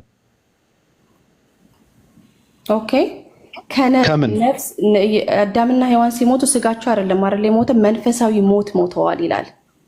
ከመንፈሳዊ ሞት እንድንወጣ የምን መንፈሳዊ ሞት ነው? እሺ አንዴ ጀስት ካልም አድርገው። ከመንፈሳዊ ሞት እንድንወጣ ማለት ከእግዚአብሔር ጋር አስታረቀ። መጀመሪያ አዳምና ሔዋን ሲስቱ ማለት ነው ፊታቸውን አዞሩ ከእግዚአብሔር ይላል። ተጣሉ ማለት ነው። እንዳልከው ደመኛ ሆንክ ማለት ነው። ስለዚህ እሱን ነገር ይሄ መጋረጃ ወዮ ነው። እግዚአብሔርን ማየት እንችላለን ማለት ነው። አብን ማየት እንችላለን በክርስቶስ በኩል ማለት ነው። ከምንድን ነው? አብ ጋር ከፈጣሪ ጋር አይቆጣንም ነው። ሞር ከራሱ አይደል? ከራሱ ጋር አስታረቀን። አዎ ምን አደረግን? ማን እንዲያስታረቀን የሚባል ምንድነው? አስታረቀን የሚባል እኮ ሁለተኛ አካል ሶስተኛ አካል እኮ ነው። አስታረቀን እንዴት ነው? እኔ አንቺ ጋር ተጣልተሽ እኔም ማስታረቀሽ እኔ ጋር እንዴት ይሆናል? ራሱን የተጣላሽው ምን ለምን ወደደኝ? እኔ ምን ስላደረኩ ነው?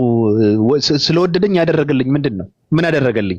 ስለወደደኝ አዳምና ሔዋን ለዘላለም እንዳይኖሩ አስወጣቸው ነው የሚለው ራሱ። እንዳይኖሩ ነው ለዘላለም ሕያው ሆነው እንዳይኖሩ ነው ያስወጣቸው አይደል? አዎ አስወጣቸው። የራሳቸው ጉዳይ። እሱን ተወውና ምንድነው ተጣላን? ለምን ተጣላን? እኔ ታውቃለሁ ነው የሚጣላኝ። እኔ ለምን መሰለ መዝሙረ ዳዊት ላይ ምን እንደሚል ታውቃለህ? ለምን ይጣላኛል? ነሰችኝ ይላል። በቃ ታዩ ኖ አይደለም። እኔና አንቺ ሜሮን፣ አንቺ ሰው ነሽ፣ እኔም ሰው ነኝ። እንድናገናዘብበት ነገር እንድንፈትሽበት አይምሮ ሰጠን አይደል? ባለፈውም ቃሉ እንዳየነው በትክክል መጽሐፍ ቅዱስ በመመርመር ነው መከተል ያለባችሁ እንደሚለው እኔና አንቺ ደግሞ በመጀዘብ በመደደብ ሳይሆን እኔ አሁን እግዚአብሔር እኮ ለአንተ ስል ነው የተሰቀልኩት አለኝ።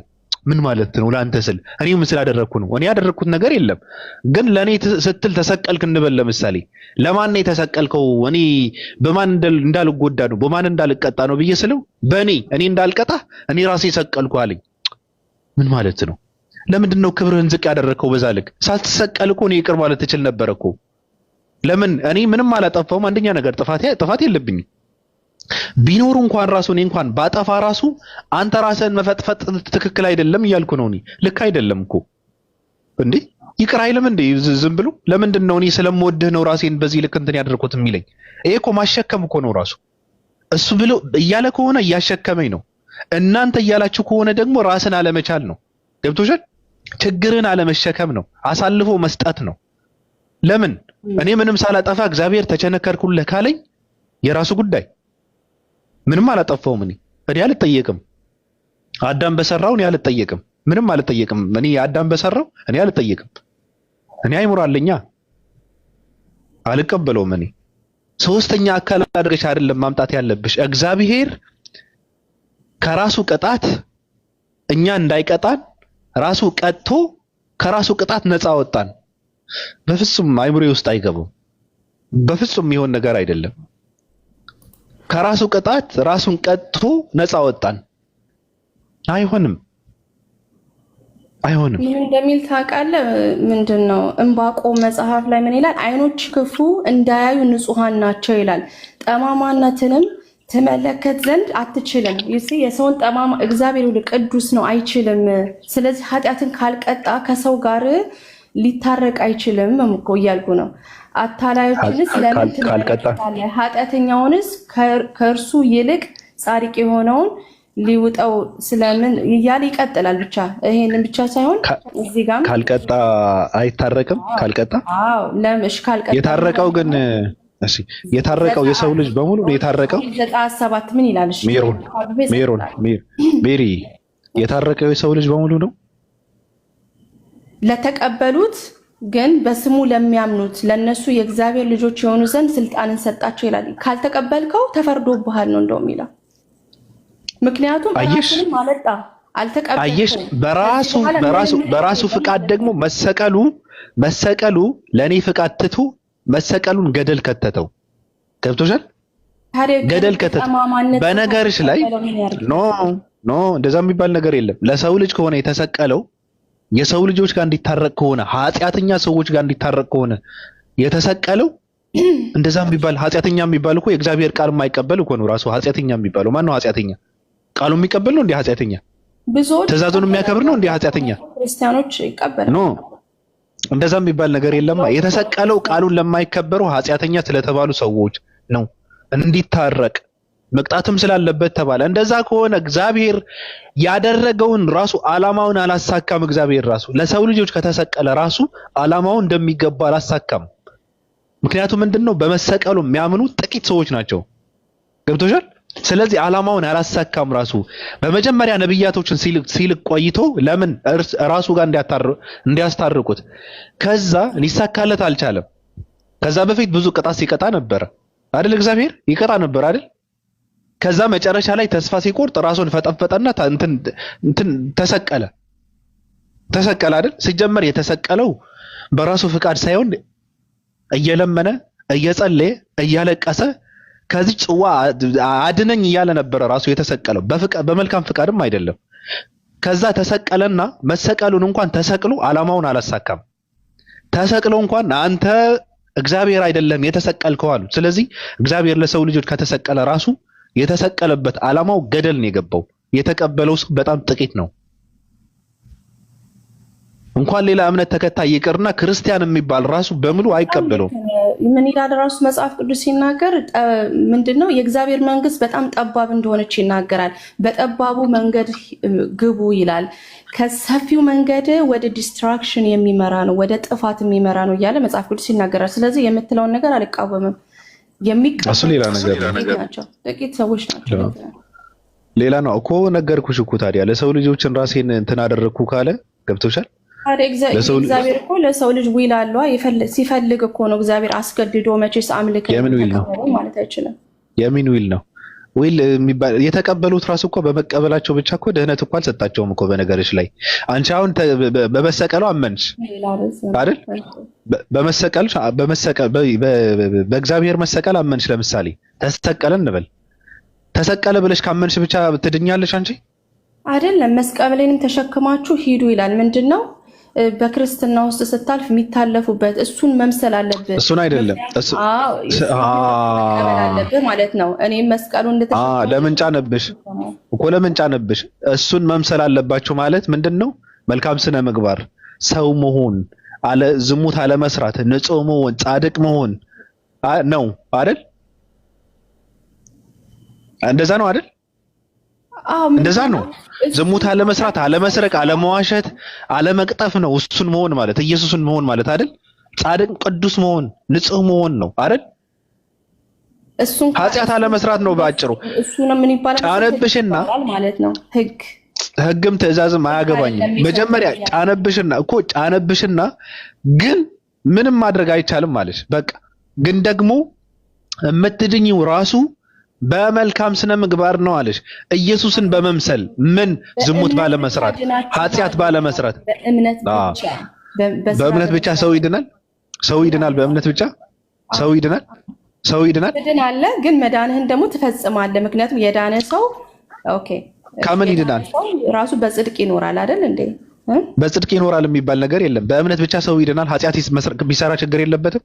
ለምን ይሰራል ነው? አንተ በምትለው መንገድ አይሰራም። ግን ደግሞ 10ቱን ትእዛዛት እኮ ከሰራ አይቻለውም። ከሰራ ምን ከሰራ? ኃጢአት ከሰራ ሆይ ኃጢአትን አትስሩ፣ ብትሰሩ ግን ይላል ከአብ ዘንድ ጠበቃ አላችሁ፣ እሱም ኢየሱስ ክርስቶስ ነው ይላል መጽሐፍ ቅዱስ። ምንድን ነው ኃጢአትን ተንቦራጨቅበት እንደፈለክ አድርገው ድኛለሁ ብለህ አይደለም። ጠበቃነቱ አሳልፎ ይሰጠዋል። በነገራችን ላይ እሱ ጠበቃ ቢሆንም ሙሴ መጥቶ ይከሳቸዋል ይላቸዋል። በነገርሽ ላይ ገብቶሻል? እኔ አልከሳቸውም፣ ሙሴ ግን ይከሳቸዋል ይላል። ስለዚህ ሙሴ የሚከሳቸው ከሆነ ምንድነው ትርጉሙ? የኢየሱስ ክርስቶስ ጠበቃነት ትርጉም የለውም ማለት ነው። ራሱ ነው አሳልፎ ይሰጠው ሙሴ እንዲከሳቸው ማለት ነው። በነገርሽ ላይ አንድም ሰው የኢየሱስ ክርስቶስ መሰቀልን በማመን ብቻ ጽድቅ የለም፣ ውሸት ነው። ጨርሻለሁ።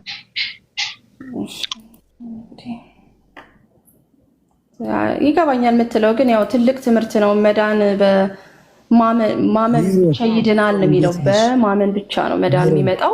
ግን ከዛ በኋላ ግን ኃጢአትን ትረማመዳለህ እንደፈለግ ትሆናለህ ማለት ግን አይደለም። ምክንያቱም ካልሆነ ትርጉም የለውም መሰቀሉ ማለት ነው። በቃ ሜሪ ለዛሬ ይበቃናል። ችግር የለውም ይበቃናል።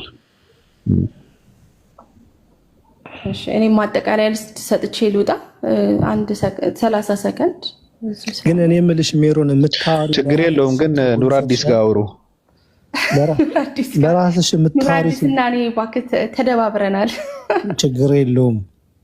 ተጠፋፍተናል ሁላ ችግር የለውም። እንታረቃለን ፉል አንድ ቀን በጀጅመንት ቀን። እሺ ይኸውልህ የኃጢአት ደሞዝ ሞት ነው። ይሄንን የሰው ልጅ ማወቅ አለበት።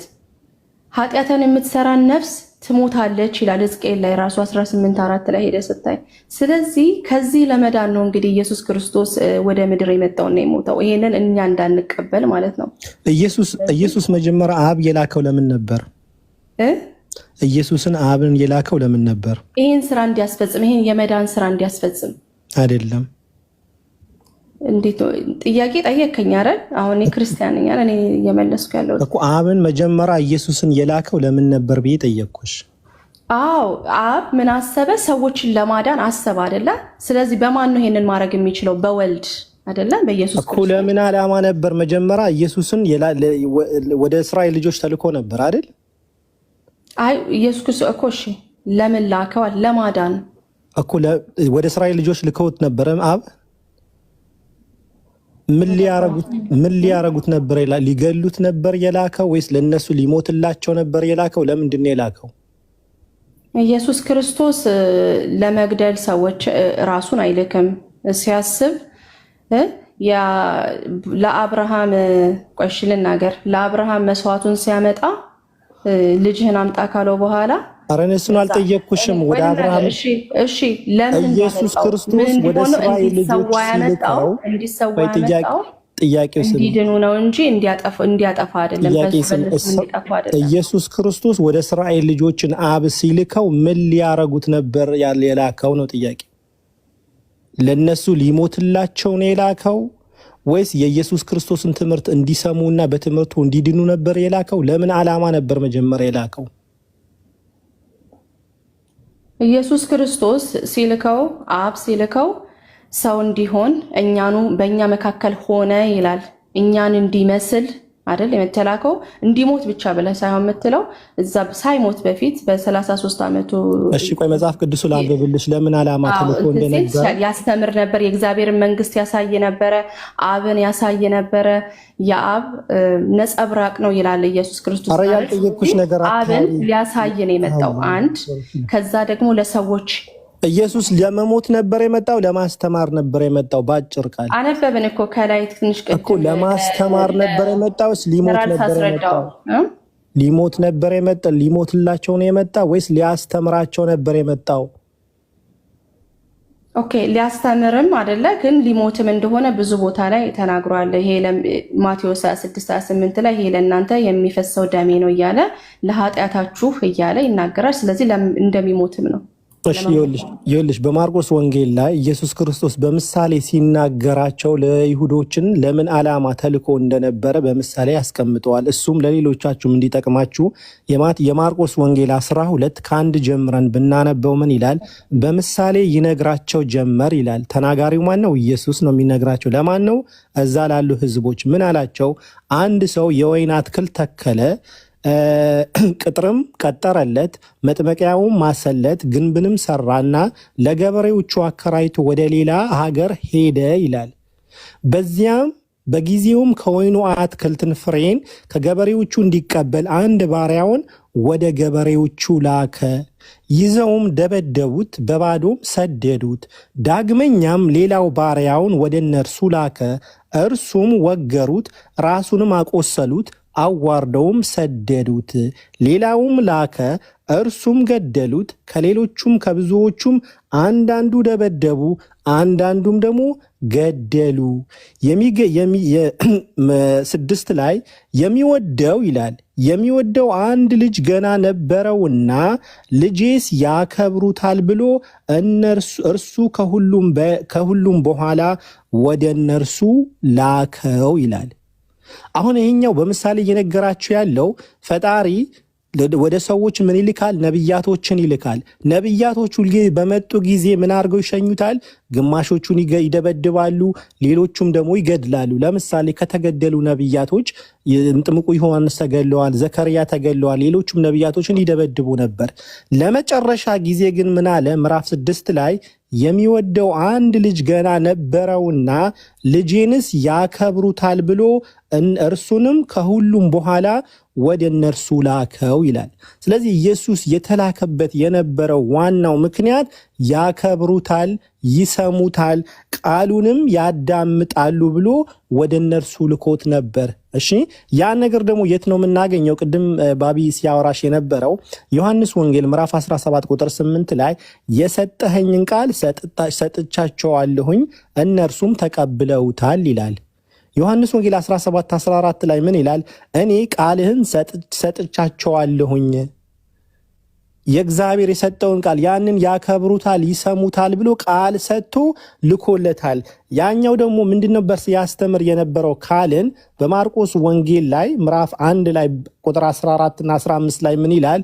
ዮሐንስም አልፎ ከተሰጠ በኋላ ኢየሱስም የእግዚአብሔርን ወንጌል እየሰበከና ዘመኑ ተፈጸመ፣ የእግዚአብሔር መንግስትም ቀርባለችና ንስሐ ግቡ እያለ በወንጌልን እመኑ እያለ ወደ ገሊላ ገባ ይላል። ስለዚህ ኢየሱስ ክርስቶስ ሲያስተምር የነበረው የማን ወንጌል ነበር? የእግዚአብሔርን ወንጌል ሲያስተምር ገባ።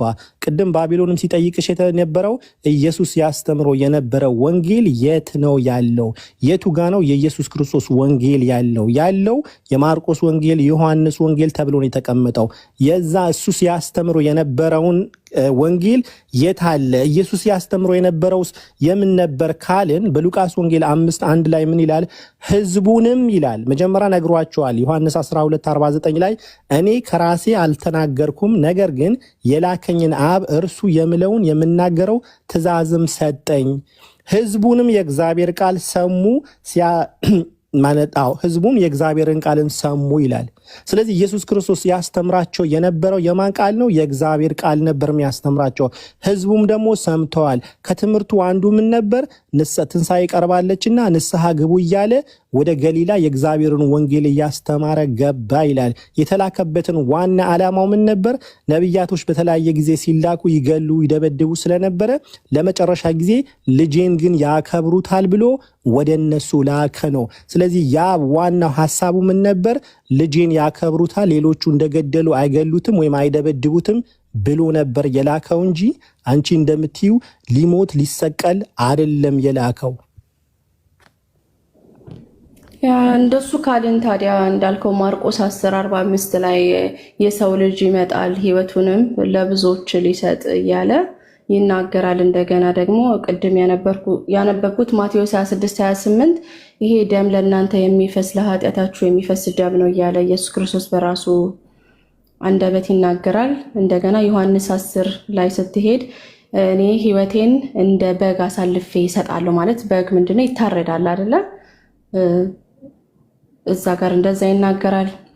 እንደገና ዳቦ ቆርሶ ሲሰጥ ይሄ ለእናንተ የሚቆረሰው ስጋዬ ነው እያለ ብዙ ቦታ ላይ ይናገራል። በዚህ ከደመደምከው ይሄንን ከዛ ደግሞ እንዴት እናደርገዋለን ማለት ነው።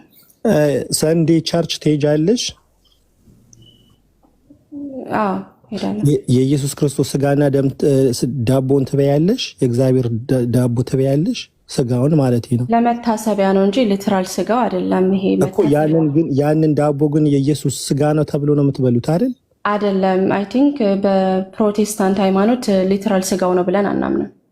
ማስታወሻ ነው ካለ ማስታወሻ። ስጋውማ ትክክለኛ ስጋማ አይ ነው እዛ ጋር ተዘልዝሎ በቢላ እያረች እየቆረች አይ ነውም ብለን አይደለም። ግን ያንን ዳቦ ስትበዩ ምን ብለሽ ነው የምትበዩ?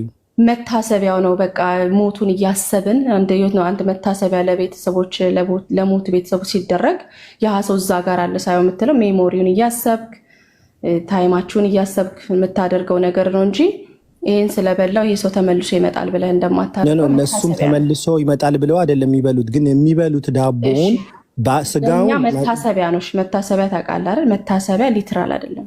ደሙንስ? እሱንም መታሰቢያ ነው። መታሰቢያ ነው እንጂ የኢየሱስ ደም አይደለም የምትጠጪው። ያ በኦርቶዶክስ ያምና ሹር 100% ግን እኔ ከሰማሁት እነሱን አይ ቲንክ ሊትራል ስጋው ነው ደሙ ብለው የሚወስዱት ኦርቶዶክሳውያን ይመስለኛል። ኢየሱስ ፍጹም አምላክ ፍጹም ሰው ነው ብለሽ ታምኛለሽ አይደል? ቆይ ወዴት ሄደን? ሰው ሊሞት አሁን ያኛውማ ትችዋለሽ። ምክንያቱም የሆነ ቨርስ ሲሰጥሽ እዛ ላይ ኢንጌጅ ሳይሆን የምታረጊ ማቴዎስ ላይ እያረኩ ነው። እንቆይ እኮ እያልኩ ነው። ቆይ አይል ጠይቅሽ። ኢየሱስን ለቦታው ለጀነራል ለቃለ ኢየሱስ ፍጹም አምላክ ፍጹም ሰው ነው አይደል? ማስጠንቀቂያ እንኳን ሳሰጠኝ ነው ወደ ሌላ ቦታ የምንሄደው። ሰዓት ሄደ ኑር አይ ነው ሰዓት እኮ ኢየሱስ ፍጹም አምላክ ፍጹም ሰው ነው። ሰዓት ሄደብኝ። በቃ እኔ ፍጹም ሰው ፍጹም አምላክ ነው። በቃ አቲን እንጨርስ። እዛ ጋር መጨረስ አይዲያ ካለ እያስጨነቅክብኝ ነው ኑር አዲስ እያስጨነቃት ነው ብቻዬን እያወራሁ ነው። እናንተ ሌት ነው የገባችሁት። እኔ ከባቢ ጋር ሳወራ ነበር። ጀነራልም ትንሽ አውርቻለሁ። ሌላም ሰው ነበር። ስለሽ ይደክመኛል ከአንዱ ወደ አንዱ ሲሄድ። አረ በጣም እንትን አለሽ እኮ ታዲያ ሜሪ። አረ በጣም ኃይለኛ ነሽ እኮ አንቺ። አይደክምሽም? ጸጋው ነው፣ እኔ አይደለሁም። ጸጋው ነው። ግን አንድ ጥያቄ ልጠይቅሽና ቤትሽን እንትን አድርጊ። እዚህ ጋር አይደለም የምትመልሺው። አይደለም። እሺ ብቻሽን ቁጭ ብለሽ እንትን የምታደርጊ። አዳም ከገነት የተባረረው ምን ስላደረገ ነው? እሱን መልሽ። እንትን ሌላ ቀን እናወራበታለን። ከገነት አባረረው የሚለው ስፔሲፊክሊ ያንን የህይወት ዛፍ እንዳይበላ አስቦ አባረረው ይላል። ስፔሲፊክሊ ጥቅሱ እንደዛ ነው። ስለዚህ ስለበላ ሳይሆን እንዳይበላ ነው ያባረረው ማለት ነው። የሞተው መንፈሳዊ የሞተው ግን ሲበላ ነው። አልሞተም እንዴ? ሞተ እኮ ይላል። መች ሞተ? እሺ በበሉ ሰዓት ምንድን ነው የሆኑት? በቃ ፊታቸውን ከእግዚአብሔር አዞሩ። አይደለም የትኛው ፊት ነው? ስጀመር ሰይጣኑ እግዚአብሔር አውቆ ነው እንጂ አትብሉ ያላችሁ ይሄን ዛፍ ከበላችሁ አይናችሁ ይከፈታል አላችሁ ሰይጣን አይደል? አዎ ለጥሩ ነገር አይደለም ይከፈት አይናቸው። ከዛ ግጥም አድርገው ሲበሉት አይናቸውን ተከፈተ፣ ራቁታቸው እንደሆኑ አወቁ ምናምን ገባሽ? ከዛ በኋላ ነው ከዛ እግዚአብሔር ደግሞ ያባረራቸው ከኤደን ገነት ያስወጣቸው እንዳይበሉ ነው። ከሕይወት ዛፍ እንዳይበሉና ለዘላለም ሕያው ሆነው እንዳይኖሩ ነው ያባረራቸው። ስለዚህ ስለበሉ ሳይሆን እንዳይበሉ ነው ያባረራቸው ማለት ነው። ከገነት ያባረራቸው እንደዛ ነው። ግን እዛ ቦታ ላይ ግን ቆይተው ነበረ እንዳልከው ራይድ አዌይ ኪክ አውት አላረጋቸውም አይደለ? ምክንያቱም ሰይጣን ትክክል ነው። አዳም ሆይ የታለ? ሰይጣን ትክክል ነው ያለው እግዚአብሔር ሲፈልገው ታያለህ። አዳምን እግዚአብሔር ሲፈልገው አዳም ሆይ የታለ አለው እኮ። ወደ የት ነህ ይለዋል። እየፈለገው ነው እየፈለገው ሳይሆን ለምን ተደበቅ ነው። ቤሲክሊ ፖይንቴ ይገባሃል። ለምን ተደበቅ? ለምን ሸሽ? ሲፈልገው ስትይ ደንግጬ እኮ ነው። እኔ ራሱ ሸፍኜዋለሁ። ለምን ፈለገው አላልኩም። እነሱ ተደበቁ ነው የሚለው። እነሱ ነው የተደበቁት እንጂ እግዚአብሔርማ ያያቸዋል። ገባኝ እኮ ተደበቁና ወዴት ነህ አዳም ሆይ ወዴት ነህ ብሎ እንትን ይለዋል። ይፈልገዋል እንዳልሽው። ግን ይፈልገዋል ማለት በጣም ከባድ ነው። ግን ሰይጣን ሐሳቡ ትክክል ነበረ። ሰይጣን የእግዚአብሔርን ሐሳብ ያውቅ ነበረ። ሰይጣን ተንኮለኛ ነበር ይላል። አሁን ተንኮለኛ ሰው ምንድን ነው የሚያደርገህ? ሙሉ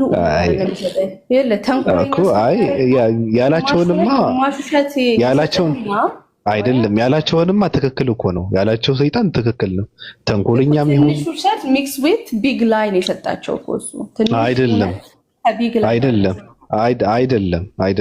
ምንም ትንሽ ውሸት ትንሽ እውነት ትልቅ እንትን የሚባል የለውም። የተናገራቸው ሙሉ ነው የተከሰተው። አይናቸው ይከፈታል አላቸው፣ አይናቸው ተከፈተ፣ አለቀ። ስለዚህ የእግዚአብሔርን ሐሳብ ያቅ ነበረ፣ የእግዚአብሔርን ስራ ያቅ ነበረ ሰይጣን ማለት ነው። ይሄ ተንኮል አይደለም ጥበብ ነው እንጂ ይሄ ጥበብ ነው። እግዚአብሔር ውስጥ ያለውን ሐሳብ አዳምን ቅጠል ከበሉ በኋላ የሚያጋጥመውን ማወቅ ትልቅ ጥበብ ነው፣ ተንኮል አይደለም። ስለዚህ እውነት እየነገራቸው ነበረ ማለት ነው።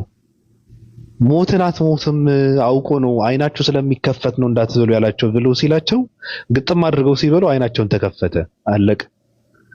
ከዛ ደግሞ ከሕይወት ዛፍ ወስደው እንዳይበሉ ለዘላለም ሕያው ሆነው እንዳይኖሩ ደግሞ አባረራቸው።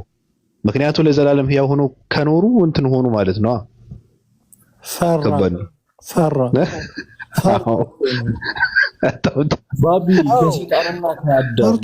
ምክንያቱም ይኸውልህ አሁን መጀመሪያ ያንን ዛፍ አትብላው አለው። ያንን ዛፍ የበላህ ጊዜ ትሞታለህ አለው እግዚአብሔር ለአዳም አይደል እንዴ? ከዛ በኋላ ሰይጣን መጣና ይሄን ዛፍ እኮ አትብሉት የተባላችሁ እኮ ክፉና ደጉን እንዳታውቁ ነው አላቸው። እነሱ ያገኘው ግጥም አድርገው በሉ። ያኔ ምን ሆነ? ከዛ አዳምም ሚስቱንም አይናቸውን ተከፈተ ማለት የቀልብ አይናቸውን ተከፈተ፣ ማወቅ ጀመሩ። ያኔ አዳም ያንን ዛፍ በበላ ጊዜ ሞተ። እግዚአብሔር እንዳለው አልሞተም። ሰይጣን ምን ብሎት ነበር? ክፉና ደጉ ግን ለይተህ ታውቃለህ አለው፣ በላው። ከዛ በኋላ አዳም ክፉና ደጉ መለየት አዋቅ እንትን አለ፣ ግራጁዌት አረገ ማለት ነው። በቃ ፒኤችዲ ሰራ ማለት ነው። አሁን እግዚአብሔር ምን ይሰራል? ከእኛ እንዳንድ ሆነ ይላል ራሱ እግዚአብሔር። ከእኛ እንዳንድ ሆነ አለ። ከዛ በኋላ ደግሞ ያንን የሕይወት ዛፍ ደግሞ በድጋሚ ወስዶ እንዳይበላ እግዚአብሔር አምላክ ከኤደን ገነት አስወጣው ይላል። ምክንያቱም መጀመሪያ አዳም እዚህ የተቀመጠው ሞኝ ነበር፣ ምንም አያውቅም፣ ክፉም ደጉም አያውቅም። ከዛ በኋላ ደግሞ ያ ዛፍ ከበላው በኋላ ደግሞ ክፉም ደጉ መለየት አወቀ። he knows like what's right what's wrong everything አወቀ። ይሄ በቃ ይሄ ሰውየው ከተቀመጠማ ጥሩ አይደለም መውጣት አለበት ብሎ ዛፉን ሳይበላው ሳይቀድመኝ ልቅደም ማለት። አዎ ልክ ነህ እኮ እግዚአብሔር አምላክ ማለ ይላል። እነሆ አዳም መልካምንና ክፉን ለማወቅ ከእኛ እንዳንድ ሆነ ይላል። አሁንም አሁንም አየህ እጁን እንዳይዘረጋ ደግሞም ከሕይወት ዛፍ ወስዶ እንዳይበላ ለዘላለም ሕያው ሆኖ እንዳይኖር ስለዚህ እግዚአብሔር አምላክ ከኤደን ገነት አስወጣው ነው የሚለው ቃሉ። ልክ ነህ ነው ጀነራል። እዚህ ጋር ግን እሺ ይኸውልህ ዘፍጥረት 2:17 ላይ እግዚአብሔር ምን አላቸው? ይሄንን ፍሬ ስትበሉ ትሞታላችሁ አላቸው። ኦኬ ይሄ እግዚአብሔር ነው። እባቡ ግን ምን አለ? ዘፍጥረት 3:4 ላይ አትሞቱም አላቸው። ምን ትሆናላችሁ አላቸው እኮ አልዋሸም ስላልከኝ ነው። እሱ ያላቸው ምንድነው? እውነት ትሞታላችሁ። እንደውም ዳውት ነው የከተተባቸው።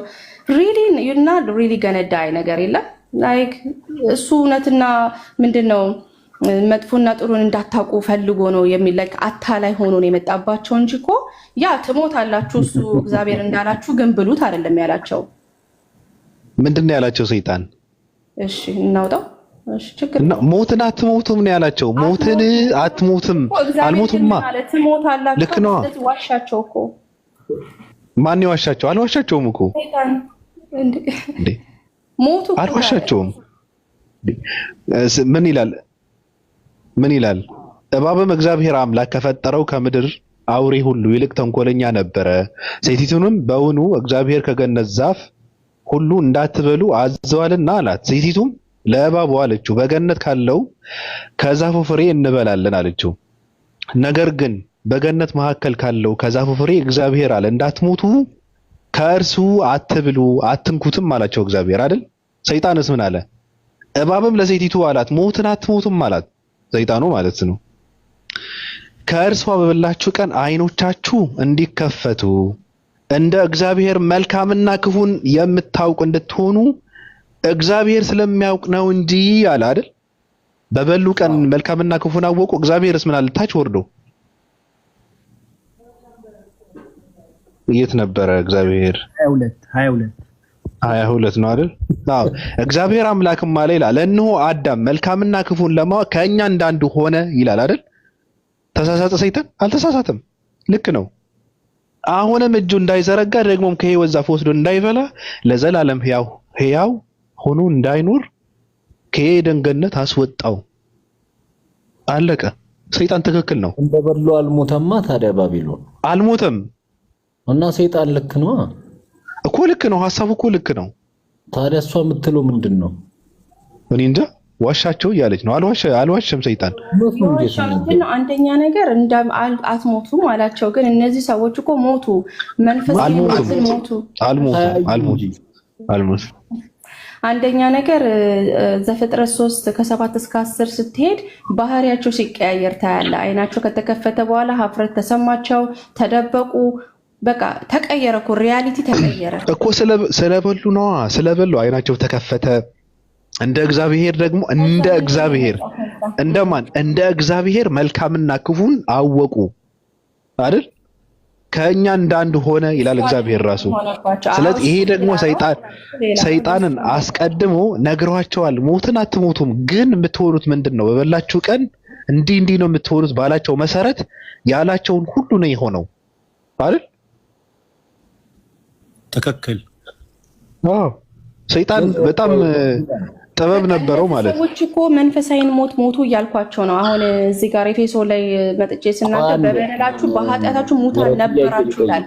ስለዚህ ሰው ሁላ በዚህ ምክንያት አይልም ይላል ቃሉ ነው የሚለው። እሺ ባቢሎን ወይ ቆይ እኔ የምለው እግዚአብሔር ገነትን የሰራው ለአዳም ነው አይደል? እግዚአብሔርም በኤደን ገነትን በምስራቅ ኤደን ገነትን ተከለ፣ የፈጠረውንም ሰው ከዛ ያኖረው ይላል አይደል? ጥያቄ አዳም ገነት ከነበረ እግዚአብሔር ገነትን ለአዳም ከሰራው ሰይጣንን እግዚአብሔር ለምን ገነት ከተተው?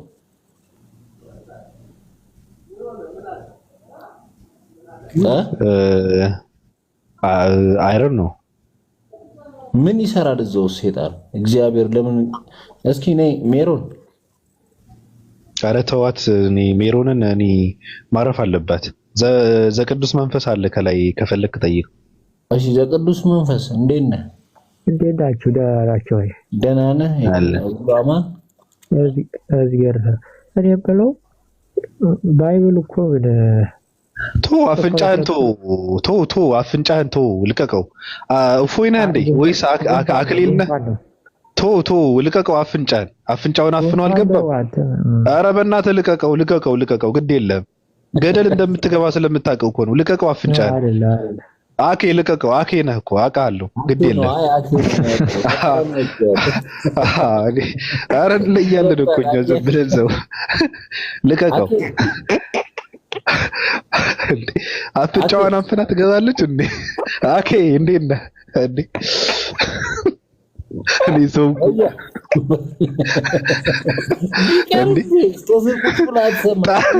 ኧረ ወረደ። ራሱን አጠፋ በእውነት ራሱ። በቃ አየሁ እኔ አውቀዋለሁ። ጣቱን ቀርቅሮ ይገባል እንዴ? ይሄ ልምድ ከታች እንዳይሄድ እንጂ እንዴ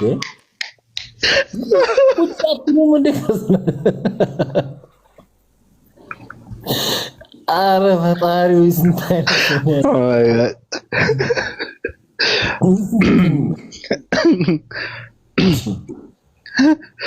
እንዴ